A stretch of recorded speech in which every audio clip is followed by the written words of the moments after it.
Hi everybody, this is LoveVFX and welcome to another LoveVFX tutorial. In this video I will talk about how I created this shot in Nuke. If you want to watch an in-depth version of this tutorial and download a reduced, watermarked and 2 frames long version of the script, you can become a gold supporter of my Patreon page to get access to this and many more projects.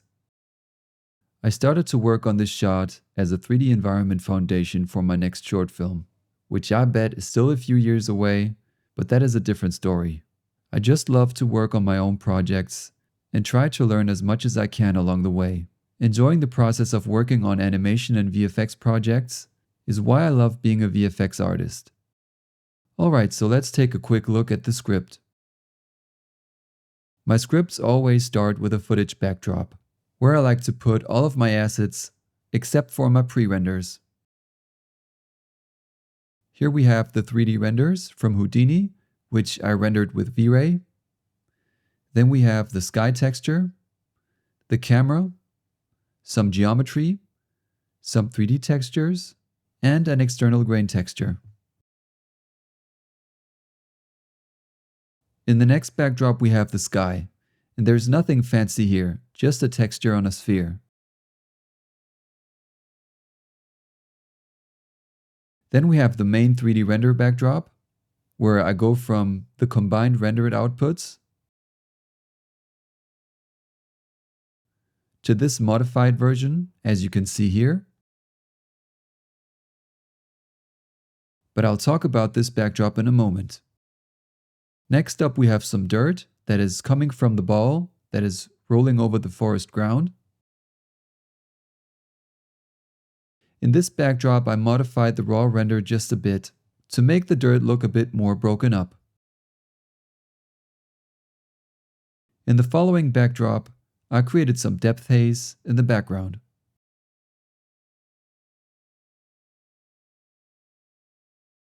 Then I created some depth of field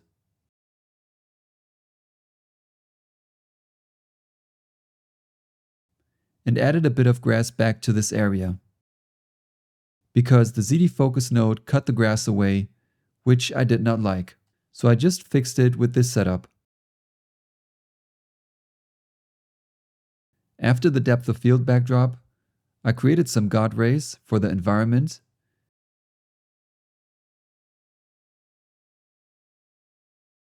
with a bunch of textured cards, as you can see here.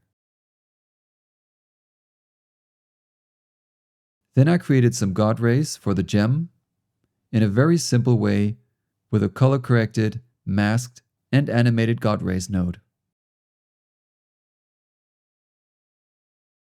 After that I just color-corrected this rock to give the image a bit more contrast. Then I added some particles to the shot to add another layer of depth to it, with 2 versions of the P Snow Rain toolset, which you can find in the Toolsets menu under 3D and Particles. In the next backdrop, I added some lens flares to the shot with 3 optical flares nodes and some modifications, as you can see here. Then I added some lens effects to the shot, reframed it, gave it another color correction, and made it 1 second longer at the end with a no-flow node. And that was it. Now I'm going to talk about the hidden gem backdrop. Let's take a look at 2 before and after frames of the 3D renders. Apart from a few color corrections here and there to change the look of the environment, most of the work in the hidden gem backdrop went into the look development of the gem, which looks quite a bit different in the end when you compare it to the 3D rendered version. In the beginning I did not think that I would change the look of the gem that much, but I'm happy how it turned out. I split this shot into 2 main 3D renders, one that is for the whole environment, which goes from frame 46 to 200, and another one in which you can see the gem, which goes from frame 100 to 200. I did it that way because I wanted to do the revealing effect of the gem in comp to have a bit more creative freedom with the timing and the look of the revealing effect. In the upper left section of this backdrop, you can see the shot without the gem. And in the lower left section, you can see the gem and a few more assets that are catching some light from the gem. In the upper right section, you can see the matte box backdrop that I created to store many of my custom mattes and some utility layers. And of course, I love to use stamps to create references for my outputs. I mostly achieved the modified look of the gem with a bunch of textures that I baked in Mari and some custom-made textures that I created in the matte box backdrop. By looking at some sections of the gem's B-pipe from the top to the bottom, you can see the development of the gem's look.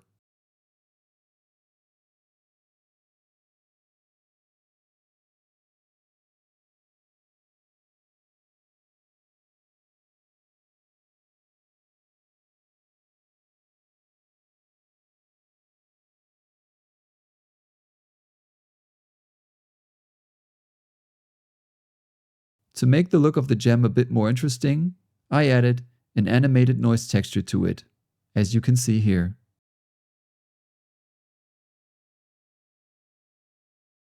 And here you can see how I added the blue cracks in the rock under and around the gem.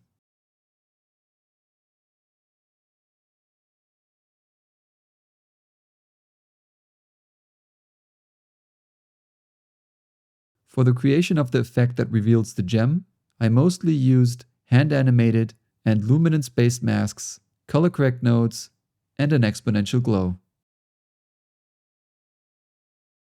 Some areas of the gem were flickering a bit too much for my taste, which is why I created this projection setup to frame blend the flickering away and sharpen the gem a bit, which worked really well and gave the gem a bit more contrast too, as you can see here. I had a lot of fun during the creation of this shot, but right before I was done with it, I watched this compositing basics tutorial by Alexey Kuchinsky, which is amazing, and I think every compositor should watch it. It is packed with a huge amount of compositing wisdom and best practices for a very efficient workflow. After watching this tutorial, I cleaned up my script a bit more, created some more pre-renders, and just tried to make my shot render a bit faster. And boy, did that work. Before I watched the tutorial, the rendering of the shot took over 3 hours, and after watching the tutorial and making a few adjustments, it only took around 11 minutes to render the shot. In my case, the magic word was pre-rendering. But taking another good look at my layer and bounding box management also helped me to make my shot render a lot faster. I'll leave a link to Alexey's Compositing Basics tutorial in the description of this video. Before I go, I want to thank my Patreon supporters. Thank you very much for your continued support. And again, if you want to watch an in-depth version of this tutorial and download a reduced, watermarked, and 2 frames long version of the script, you can become a gold supporter of my Patreon page to get access to this and many more projects. Alright, that was it for this LoveVFX tutorial. I really hope you liked it. If you want to see some more of these videos, don't forget to subscribe. And if you have any questions, feel free to post them in the comments. Again, this is LoveVFX. Thanks for watching, and goodbye everybody.